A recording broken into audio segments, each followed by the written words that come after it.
हनीफ चौधरी की कहानी दूजा बटवारा। उन्होंने कहानी परागे दूजा बटवारा विचों ही जिहड़ा कहानी परागा 1998 विच पंजाबी अदबी बोर्ड लाहौर पाकिस्तान वालों छपया है। दूजा बटवारा। बटवारे तो बाद 33 वरियां मगरों मैं अपनी जन्म भूमि नूं वेख रहा सां। मैं ते जसवंत असीं दोवें तुरे जा रहे सां। भारत विच अपने क्याम के दौरान मैं बहुत सारे अदीबां, शायरां ते स्कॉलरां नूं मिल चुकिया सां। अज असीं दोवें जगत प्रसिद्ध कहानीकार बलजीत कौर नूं मिलन जा रहे सां। बलजीत ने सानूं मुलाकात लई 9 वजे का वक्त दिता सी। मेरे पैर इस राह दे चंगी तरह जानू सन। इस राह थाणी लंघ के मैं 10 साल तिकर पिंड तो सामने स्कूल तिकर पढ़न लई आंदा हुंदा सां। अज तो 33 वरियां पहले इस स्कूल के गेट उपर अंग्रेजी विच DB हाई स्कूल नकोदर लिखिया होया सी। अज उस गेट उपर Gurmukhi which government Khalsa college Nakodar लिखिया होया सी। गेट के नाल करके लाला धनी राम की टकशाप हुंदी सी। अज उत्थे गणपत बुक सेंटर का बोर्ड लग्या होया सी। मैं हसरत नाल इस बोर्ड वल तक रहा सां। ख्यालों दियां 33 पौड़ियां उतर के मैं लाला धनी राम की टकशाप के सामने जा खलोता, जिथे मेरे बाकी जमाती मुंडे खड़े लाला जी दियां ताज़ा जलेबियां खा रहे सन। एक मुंडे ने शरारत नाल लाला जी नूं डराया, लाला जी घ्यो दे पीपे विच चूहा वड़ गया है, ओ वेखो। लाला जी उधर वेखण लग पे ते ओ मुंडा जलेबियां दा थाल चुक के दौड़ गया। जसवंत ने मैनू मोढे तो फड़ के हलूणिया। मैं 33वीं पौड़ी तो एकदम पहली पौड़ी उपर आन खलोता। की सोच रहा चौधरी? जसवंत ने पूछा। कुछ नहीं, यादां दा हड़ मैनू रोड़ के लै गया सी। मैं जज्बाती हो गया। अपने माजी दे खंडर नूं फिर वेखी। पहला जिस काम चले ओ ते कर लीए, 8:45 हो चले ने। जसवंत बोलिया। मैं ध्यान नाल फिर ओदे वल टुर पिया। टुरदियां टुरदियां एवें मेरी नज़र खबे पासे उठ गई। उत्थे उवें ही वड्डा सारा बोर्ड खड़ा सी, जिहदे हेठां गर्मियां नूं स्कूली छुट्टी वेले बह के रोटी खाया करदे सन। उस वेले इहदे हेठां एक तख्त पोश हुंदा सी, जिथे वड वडेरे बह के विचार वटांदरा करदे रहिंदे। इस तख्त पोश हेठां मोती कुत्ती बच्चे दिया करदी सी। अज उत्थे ना तख्त पोश सी ना मोती, बस कुत्ती दा कुरना बाकी सी। पर ओ कुत्ती भी बटवारे वेले पाकिस्तान आ गई होवे, पर बटवारा ते सिर्फ इंसानां लई सी, जानवरां लई नहीं। मैं इस ख्याल नूं झटक के अगे वेख्या ते छां हेठां एक बुली कुत्ता बैठा होंक रिहा सी। एक बारी इस बोर्ड उत्ते मैं अपना नां खुरस दिता सी। मैं वो नां वेखण लई नस के उस थां गया। उत्थे किसी ने हनीफ चौधरी की थां हनीफ सिंह बना दिता सी। मैनूं इंज लगा जिवें किसी ने मेरे शरीर दे एक बार फिर 2 टोटे कर दिते होण। जदों मैं निमो चाना होके वापस परतिया ते बुली कुत्ता मेरे पीछे नस्या, जिवें मैनूं भारत की सरहद तो बाहर कढना चाहता होवे।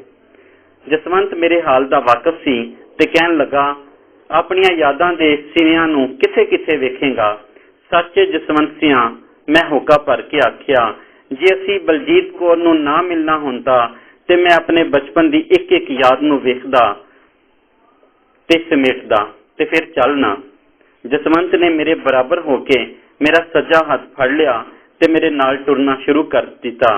टुरदियां टुरदियां मैं सवाल पूछया, बलजीत कौर किथे दी रहन वाली है? मैं कदे पूछया नहीं, उन्हें उत्तर दिता। क्यों, तू ओदा जानू नहीं? मैं हैरानी नाल पूछया। तू ते मैनू खतां विच लिखिया करदा सी कि वह मेरी भैन बनी हुई है। हाँ, असीं भैन भरा हाँ। क्यों इस बारे कदी गल नहीं हुई कि उहदे मापे किथे रहिंदे ने? मैं फिर पूछया, यह पाकिस्तान नूं माइग्रेट करके तो नहीं आई? इहदियां कहानियां दी जुबान ठेठ पिंड दी है। असल विच मैं बटवारे मगरों जम्मिया ते बलजीत कौर मेथों 15-20 वरे वड्डी है। जसवंत ने दलील दी।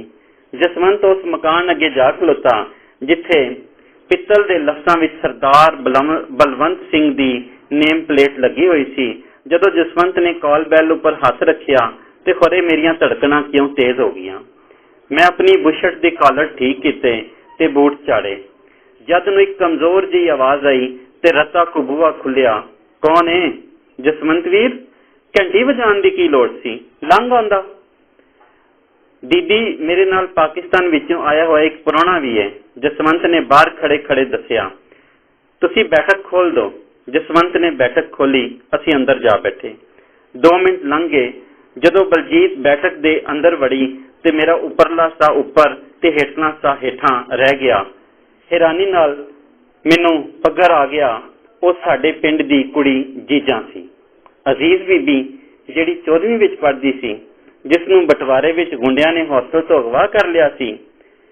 ਉਦੋਂ ਵੀ ਜੀਜਾਂ ਤੇ ਅੱਜ ਦੀ ਬਲਜੀਤ ਕੌਰ ਵਿੱਚ ਜ਼ਮੀਨ ਅਸਮਾਨ ਦਾ ਫਰਕ ਸੀ।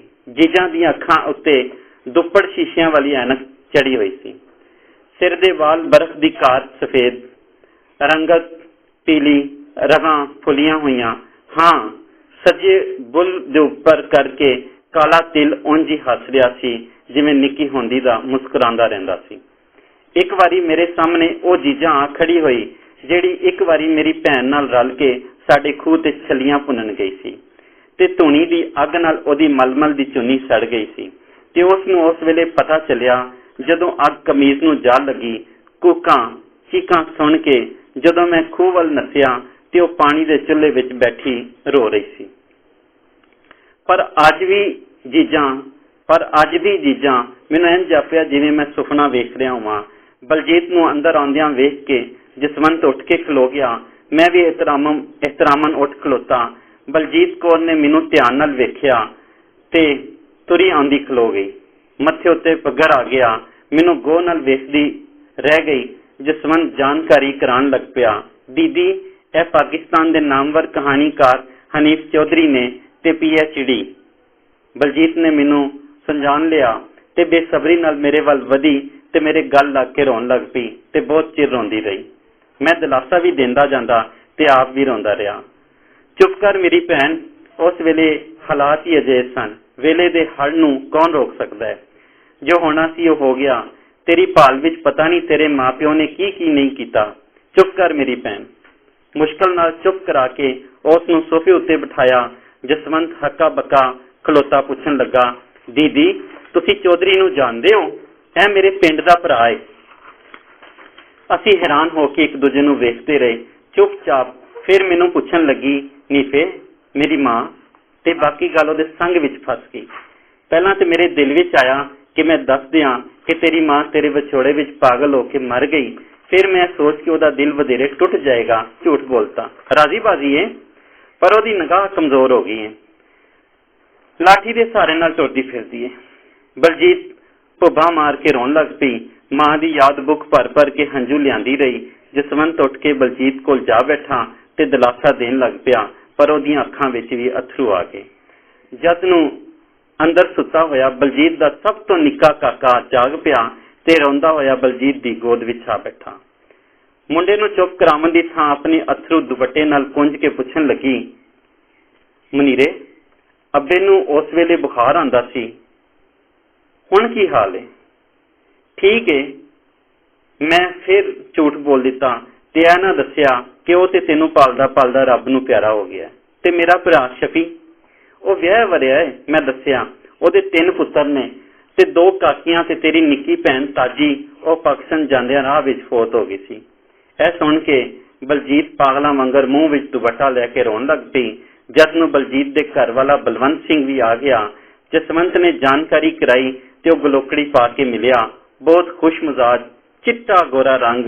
ਮੈਨੂੰ ਦੱਸਣ ਲੱਗ ਪਿਆ, ਬਲਜੀਤ ਜੀਜਾਂ ਨੂੰ ਬਟਵਾਰੇ ਵਿੱਚ ਗੁੰਡਿਆਂ ਨੇ ਕੁੜੀਆਂ ਦੇ ਹੌਸਟਲ ਵਿੱਚੋਂ ਤਾਵਾ ਬੋਲ ਕੇ ਚੁੱਕ ਲਿਆ ਤੇ ਪਿੰਡੋਂ ਪਿੰਡ ਲਈ ਫਿਰਦੇ ਰਹੇ। ਇੱਕ ਵਾਰੀ ਇਹਨੇ ਨੱਸਣ ਦੀ ਕੋਸ਼ਿਸ਼ ਕੀਤੀ, ਉਹਨਾਂ ਨੇ ਗੋਲੀ ਮਾਰ ਦਿੱਤੀ, ਪਰ ਇਹ ਬਚ ਗਈ। ਇਹਦੇ ਨਾਲ ਇੰਨਾ ਜਿਨਸੀ ਤਸ਼ੱਦਦ ਕੀਤਾ ਗਿਆ ਕਿ ਇਹ ਜ਼ਖਮੀ ਹੋ ਗਈ।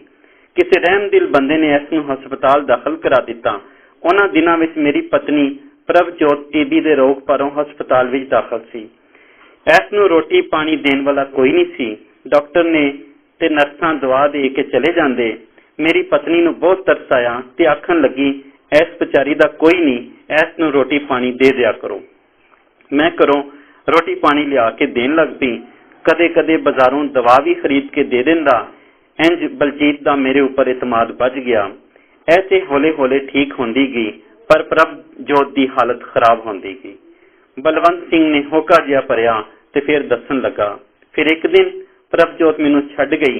ਕਿਰਿਆਕਰਮ ਮਗਰੋਂ ਮੈਨੂੰ ਇੱਕ ਦਿਨ ਬਲਜੀਤ ਦਾ ਖਿਆਲ ਆਇਆ ਤੇ ਤਰਸ ਖਾ ਕੇ ਹਸਪਤਾਲ ਟੁਰ ਗਿਆ। ਡਾਕਟਰਾਂ ਨੇ ਮੈਨੂੰ ਆਖਿਆ ਕਿ ਮਰੀਜ਼ਾ ਠੀਕ ਹੋ ਗਈ ਏ, ਇਸ ਨੂੰ ਲੈ ਜਾਓ, ਪਰ ਮੈਂ ਕਿੱਥੇ ਲੈ ਜਾਂਦਾ? ਇਹ ਮੁਸਲਮਾਨ, ਮੈਂ ਸਿੱਖ। ਮੈਂ ਇਸ ਨੂੰ ਆਖਿਆ ਤੂੰ ਪਾਕਿਸਤਾਨ ਆਪਣੇ ਮਾਂ ਪਿਓ ਕੋਲ ਚਲੀ ਜਾ। ਕਹਿਣ ਲੱਗੀ ਮੈਨੂੰ ਛੱਡ ਆਓ, ਬਾਹਰ ਬੰਦਿਆਂ ਕੋਲੋਂ ਮੈਨੂੰ ਡਰ ਆਉਂਦਾ ਹੈ। ਮੇਰੇ ਭਾਈਆ ਜੀ ਲਾਹੌਰ ਲੈ ਗਏ, ਲੈਲਪੁਰ ਲੈ ਗਏ, ਪਿੰਡੀ ਗਏ, ਸਿਆਲਕੋਟ ਗਏ, ਸਾਰੇ ਮਹਾਜਰ ਕੈਂਪ ਵੇਖੇ, ਇਹਦੇ ਮਾਂ ਪਿਓ ਦਾ ਕੁਝ ਪਤਾ ਨਾ ਚੱਲਿਆ। ਇਹ ਮੇਰੇ ਭਾਈਏ ਨਾਲ ਵਾਪਸ ਆ ਗਈ।